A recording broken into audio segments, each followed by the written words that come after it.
This is your FBI.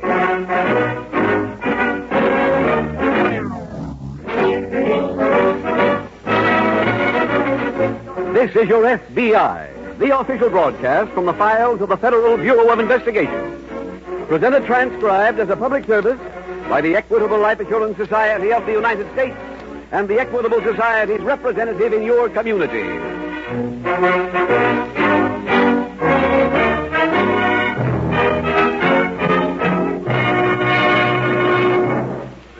Are you a regular listener to this program?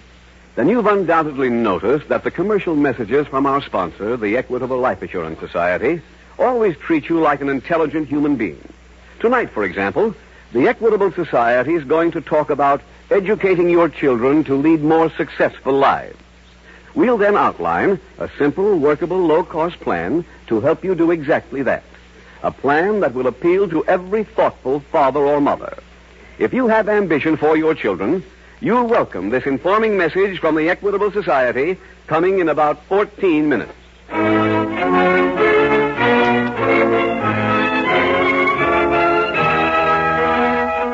Tonight's FBI file, The Aged Apprentice.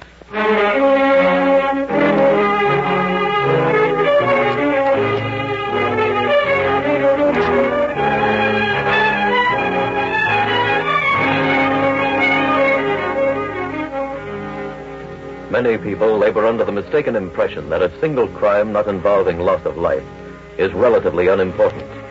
It is true that no single person could possibly find time to concern himself with each of the 1,700,000 major crimes committed in this country in the past year. That, however, does not negate the fact that each of those many crimes was important. Important not only to every law enforcement agency, but also to every person living anywhere in the nation. Perhaps the best way of proving that statement is by analogy. The number of waves washing onto a beach in a day is almost beyond count. They wash ashore and run out to sea again. And even by watching closely, it is impossible for the naked eye to see any difference in the shoreline. Yet, each wave wears away an infinitesimal part of what it touches. No beach is washed away in a moment or by a single wave. But because it does ultimately disappear, every wave was important, for each helped in the job of destruction. Similarly, it is improbable that any single crime will ever destroy our fundamental respect for law and order. But such a day might conceivably come if the waves of crime continue to wash over the land. This is not to say there is no hope of defeating our army of criminals. The point is that by hard work, we can make that defeat more than a mere hope. But it will take action to bring victory. Action on the part of every decent American.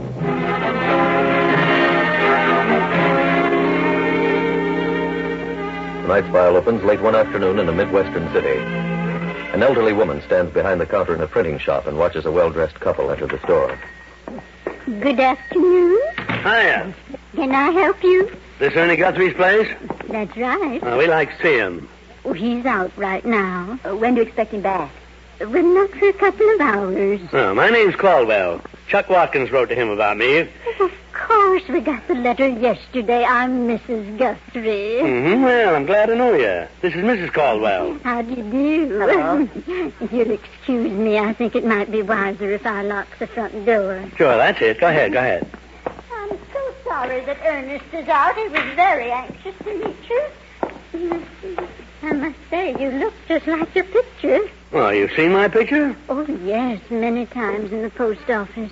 Oh. Now, what can I do for you, Mr. Caldwell?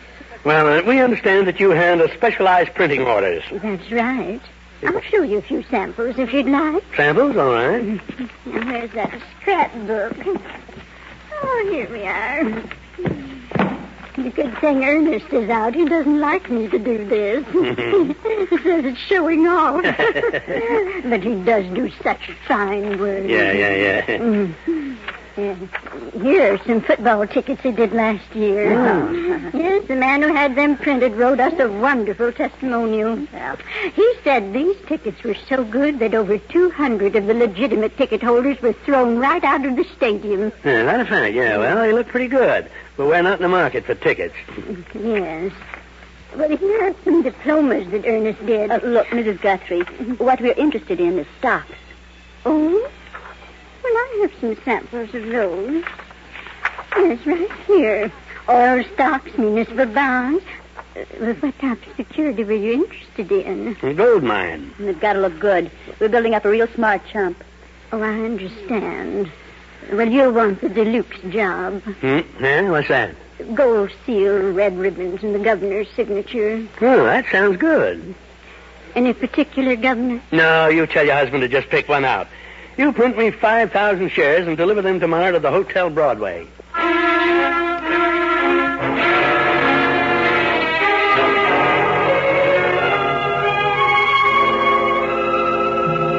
Meanwhile, at an FBI field office a few hundred miles away, Special Agent Jim Taylor approaches the desk of Agent Andy Parker. Hello, Andy. Oh, hi, Jim. You been looking for me? Yeah, we just drew another one to work on. Oh? Swindle this time. What's the deal? Man who called himself Bentley went to a local broker's office. After he established a legitimate position, he asked the broker to handle a negotiation for him. Stock negotiation? Yeah. He asked him to contact another man here in town. So this man had some oil stock that he was interested in. I see. He gave the broker $20,000 and asked him to buy the stock for him. He also said the stock might cost a little more and asked the broker to lay out the difference. I think I know what's coming. The owner of the stock was a Confederate. That's right, Andy. The victim made the contact, the Confederate held out for $30,000, and the victim laid out an additional $10,000. His own money? Yeah. And the two swindlers disappeared? That's right. Any leads? Well, the police arrested Bentley's Confederate this morning. Has he talked? Oh, not yet. Found a card in his pocket with a phone number of the Hotel Central on it. I contacted the hotel, learned that Bentley and his wife had been registered, but just checked out. Oh, fine. Andy, did you ever hear of a con man called the Fox? Vaguely. Well, his real name's Fred Caldwell. Now, from the descriptions we've gotten, I have a feeling that he's Bentley. I'm waiting for confirmation now. From who? From Washington. Uh-huh. We got some of Bentley's fingerprints from a drinking glass that was in the victim's office. Oh, Andy, you working on a report? Yeah. Yeah, just cleaning up the case. Well, then you can wait here for a word on the prints, huh? Where are you going? Back to the Hotel Central. See if I can get a lead on where the swindlers have gone.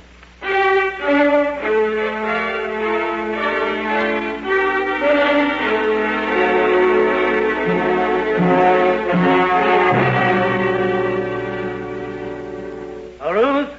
Yeah? Where are you? In here. Well, baby, we're all set to make the money move. I just left the chump, and he's ripe and ready. Has the stock been delivered yet? No. Well, what goes? I told the old dame to have it here. You may not be needing it. Why not? Can't work the swindle without a front man, can you? We got a front man. You had a front man. What do you mean? His wife just called. He's gone on a bender. Oh, no. Wait, are you kidding? No, I am not. I'm not surprised either. I knew when you took that guy on that he looked like a lush. Ruth, you don't have to knock whiskey. Fred, isn't this thing serious to you? Of course it is. Then what are we going to do? Well, let me think. You can't just dig another front man from left field. We got to get a guy who looks legitimate, acts legitimate. I know. Answer that, will you? Just a minute. Mrs. Caldwell? That's right. I'm Mr. Guthrie. Who? Ernest Guthrie. I have those stock certificates you ordered. Oh, yeah. Come on in. Thank you. Ruthie, who's that? Mr. Guthrie. He's delivering the stock. Oh, well. Hello there, Mr. Guthrie. How do you do, sir? Here are the certificates. Yeah, thanks. I worked all night on them. Put a few extra little touches in you might like. Just take a look at the scroll work under the seal there. Yeah. Hey, Ruth. What? Wait a minute. What about him? Huh? Look at him. Gray hair, dignified puss, nice front. Could be. Sure he could. Are you talking about me? Yeah. Say, Mr. Guthrie, did you ever do any freelance work? What do you mean? Ever fronted a touch, worked a stock shake? No. Then you're going to right now. Oh, but Mr. Caldwell, I never did anything like that. Sit down, my dear Mr. Guthrie, and have a drink. Oh, no. Then have a cigar. We're about to become partners.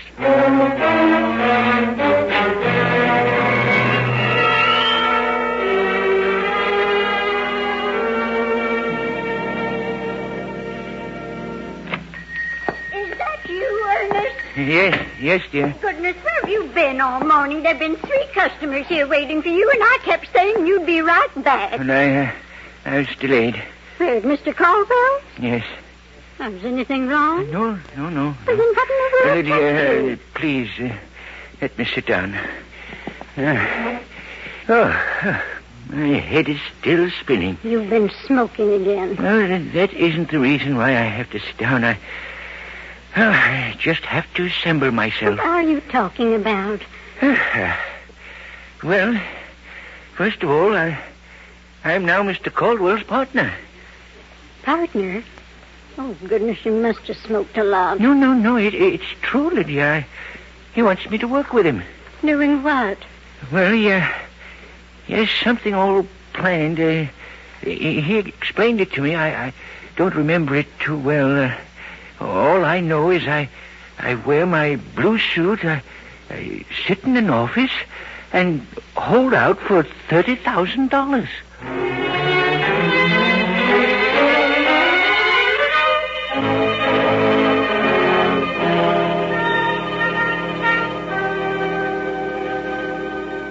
Anything back from my dent, Eddie? Yeah, Bentley turned out to be Caldwell, all right. I was pretty sure of that. I just finished sending out an alarm. Did you go to the Hotel Central? Yeah, I interviewed the doorman. He remembered the Caldwells. They had their own car. Could he describe it? Oh, not well. He just remembered that it was a black sedan. Had no idea where they went? No, not at all. Well, did you check the hotel garage? Yeah, but it didn't keep their car there. The police are contacting all the other garages in the neighborhood for us. Uh-huh.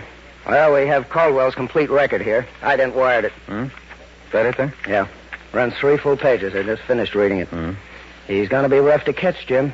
He seldom uses the same swindle more than twice, which means that you... No, pardon me, I'll get sure. Special Agent Taylor speaking. Hello, Taylor. This is Lieutenant Bard, headquarters. Oh, yes, Lieutenant. We located the garage that Caldwell used. It's at 111 Oak Street. Will I write that down? Surely. 111 Oak Street. Is that right? Right.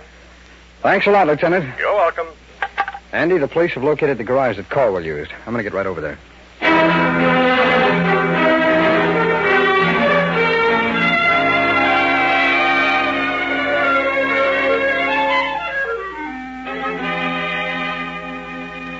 Ruthie? Yeah? Say, old man Guthrie called yet? No. That's funny. Anders went to see him an hour ago. I hope the old guy got to the office. He did. How do you know? His wife just called. It was kind of cute. Cute? What do you mean? Big thank you for launching the guy on a new career. Seems he's always had an ambition to... I'll get it. Hello? Mr. Caldwell? Yes? This is Ernest Guthrie. Oh, well, hi, Pop. Anything happen? Mr. Andrews was just here. Well? We discussed money matters for quite some time. Almost an hour, in fact. Well, what'd you get him up to? 30,000. Well, good boy. Did he lay it on the line? No. Then what's the deal? He's delivering it here tonight. That's fine, Pop, fine. Mr. Caldwell? Yeah? I want you to know I very much enjoyed doing this job. Yeah, swell. Yes, I like it much better than the printing business. You do, huh? Mm-hmm. What I'm trying to say, Mr. Caldwell, if you think that I've handled myself properly... Oh, marvelous, wonderful. Would you consider continuing this relationship?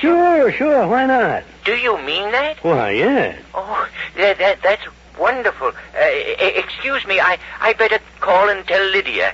Go right ahead, yeah, you call her. See you tonight. Well, Ruthie, everything's in line. Did the chump pay off? Tonight. Start packing, honey, and as soon as we collect, we'll call the cops, tell them where to pick up old Guthrie, and we'll be on our way.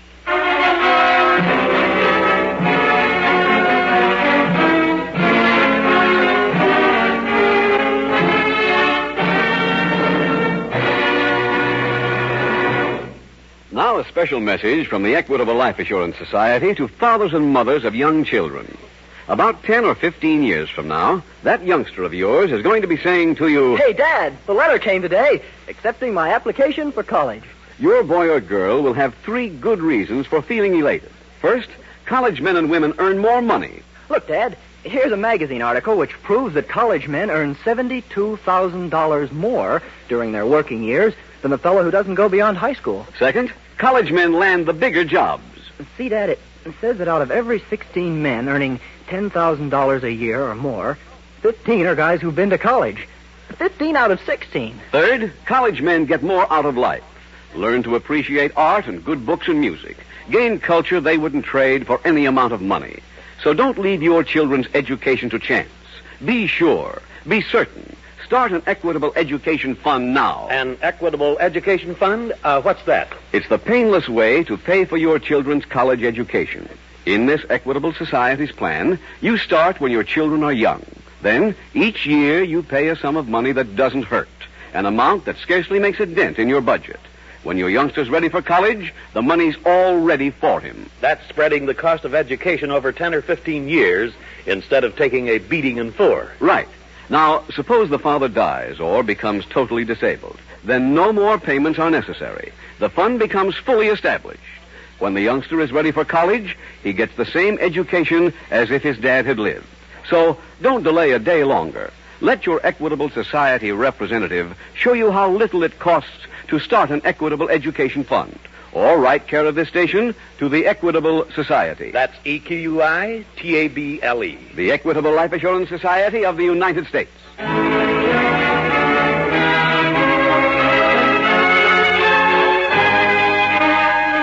And now back to the FBI file, The Aged Apprentice.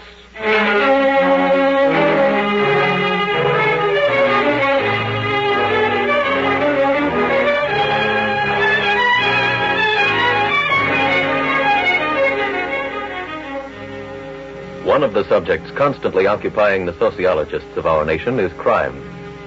Why does a family, for instance, breed one decent law-abiding citizen and one homicidal criminal? What is the single factor in the background of each that made one conform to the rules of society and one decide to break them? Obviously, it is not a matter of inheritance, since both have a common heritage. Nor could it be entirely a matter of environment, for college professors have been raised in squalid slums that also gave the world a John Dillinger. It is impossible to write any general set of rules by which the background of a person might be measured. Any such set of rules would be as false as the bromide handed from generation to generation about there being such a thing as honor among thieves. You need no more proof of the fallacy of that statement than tonight's case. Nor is this one any exception. Instead, it follows the criminal pattern. In one case, for instance, an apprehended fugitive turned state's evidence. His testimony brought a long term of imprisonment to his accomplice, who happened also to be his brother. Lest it sound like such a lack of brotherly devotion set a new record, the files of any law enforcement agency can produce many similar accounts. Because there is no such thing as the average criminal, it is impossible to tell you every characteristic of every lawbreaker. However, devotion and honor are qualities seldom found among them. Greed is the common denominator of the criminal, who regards with compassion and complete sympathy only one person in the world, himself.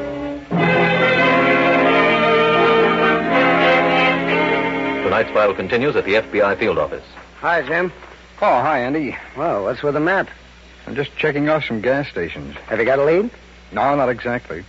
I talked to an attendant at the garage where Caldwell kept his car. When he pulled out, he asked for a map. The attendant didn't have one, and Caldwell said, well, he'd pick one up on the road. Did he say where he was going? No, but they said his gas tank was almost empty, so he must have stopped for a map at a service station reasonably close to town. Have you tried to contact any of them? Well, the state police are working on that angle for us. I interviewed Caldwell's Confederate, but unfortunately it didn't lead anyplace. He didn't know where Caldwell had gone, huh? No. Message from Teletype, Mr. Taylor. Oh, thanks, George. It's from the state police, Andy. Mm-hmm. Yeah, here we are. One night last week, Caldwell stopped at a gas station on Route 30. Did he pick up a map? Yep, and he also asked for directions. To where? Grove City. Come on, Andy, let's get over there.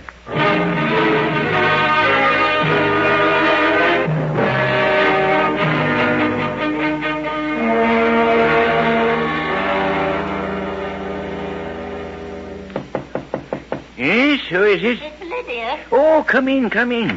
Well, this is a surprise. Ernest. Did you come to see the office? Ernest, has he been here yet?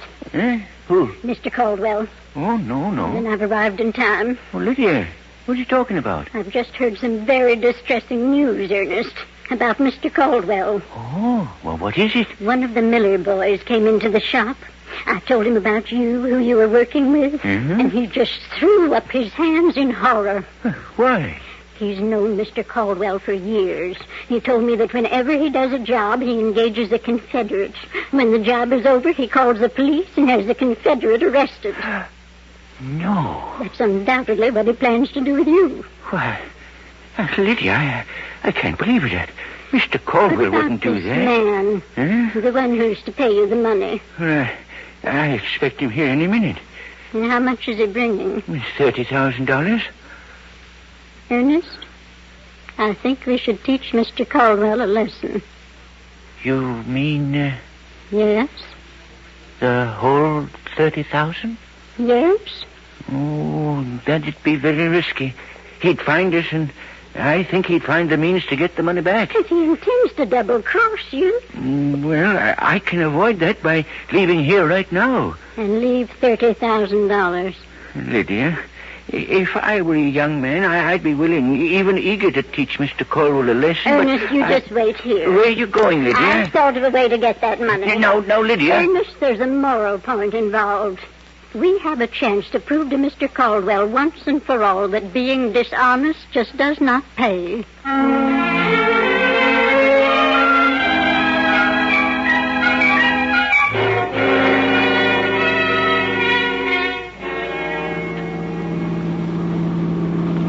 Sign coming up on the right, Jim. Catch it, will you, Andy? Uh-huh. Should be the outskirts of Grove City. Yeah, it is. Now we made good time. Andy, you ever been here? No. Our police headquarters is just a few miles down on the right-hand side. Uh-huh. How do you want to work? Well, I know the town, Andy, so you better stay at headquarters and take the phone detail, huh? Uh-huh. Call every garage in town, will you? See if you can locate Caldwell's car. Okay. I'll distribute the pictures and cover all the leading hotels. How many are there? Oh, half a dozen or so. If I come up with anything, I'll call you.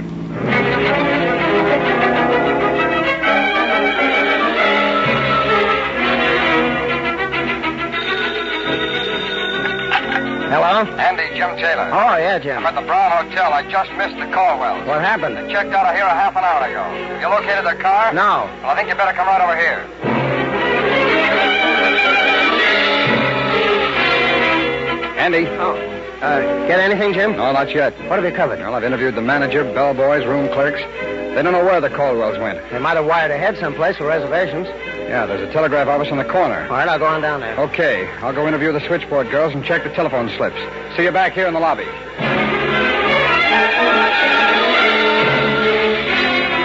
Any luck, Andy? No, how about you? No, I drew a blank, too. They didn't make any calls. Not from the room. The elevator man said Caldwell used a payphone here in the lobby. I guess we'd better go back to police headquarters. Yeah, we might have... Hey, wait a minute. What? I'm going to go back and talk to the switchboard girls again.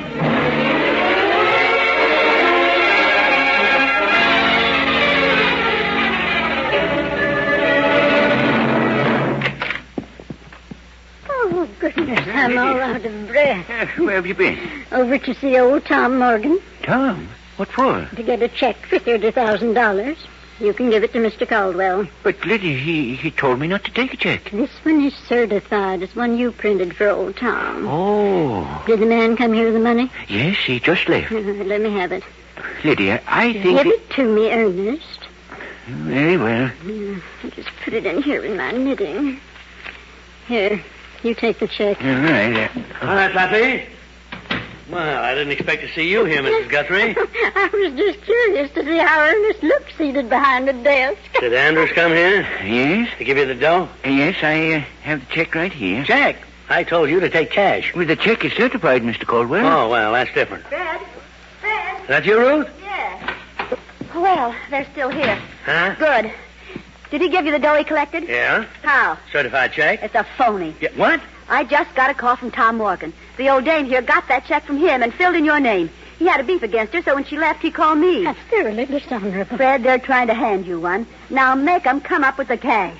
Caldwell, I don't know what she's talking about. I do. Andrews paid you in cash, and you tried to pull a switch. Where's the dough? Ernest, I've heard enough of this. I'm getting out of here. Oh, no, you're not.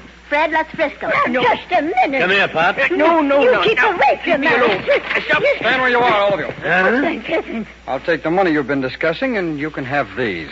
What is this? They're warrants for your arrest.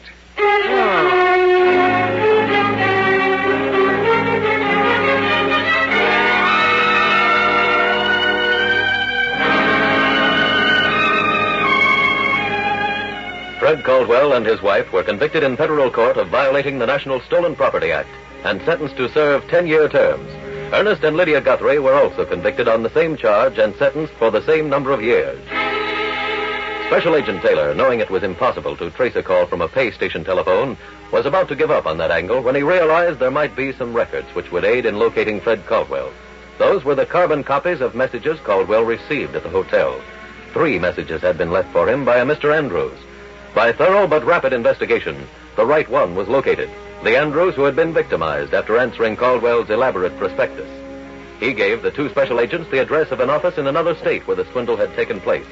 The office at which the arrests were made. And so another case from the files of the Federal Bureau of Investigation was closed. But in a sense, it has not been closed. For there are still men like Fred Caldwell at large in many parts of this nation. Neither your FBI nor any law enforcement agency can put a halt to their depredations, for they do not hear about it until after the crime has been committed. However, these men need not continue to be successful, for you can stop them. You, the American people, by refusing to accept anything for nothing, and thus by refusing to be victimized.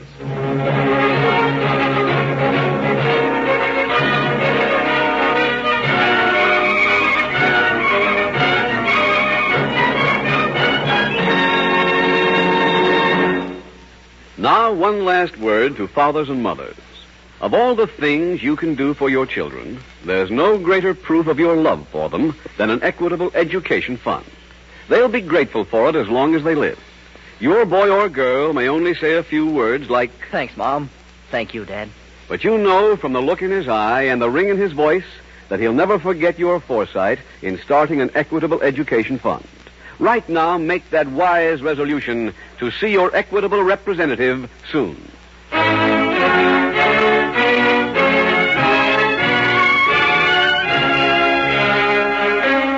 Next week, we will dramatize another case from the files of the Federal Bureau of Investigation.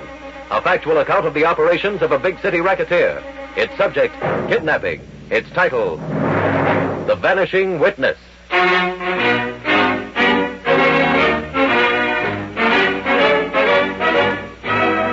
The incidents used in tonight's Equitable Life Assurance Society's broadcast are adapted from the files of the Federal Bureau of Investigation. However, all names used are fictitious, and any similarity thereof to the names of persons living or dead is accidental. Tonight, the music was composed and conducted by Frederick Steiner. The author was Jerry D. Lewis. Your narrator was William Woodson, and Special Agent Taylor was played by Stacy Harris. Others in the cast were Tom Brown, Walter Catlett, Tony Hughes, Bill Johnstone, Florence Blake, and Peggy Weber. This Is Your FBI is a Jerry Devine production. This is Larry Keating speaking for the Equitable Life Assurance Society of the United States and the Equitable Society's representative in your community, and inviting you to tune in again next week at this same time when the Equitable Life Assurance Society will bring you another thrilling transcribed story from the files of the Federal Bureau of Investigation. The Vanishing Witness on This Is Your FBI. Stay tuned for the adventures of the Thin Man. Fun and excitement for the whole family when the Thin Man comes your way.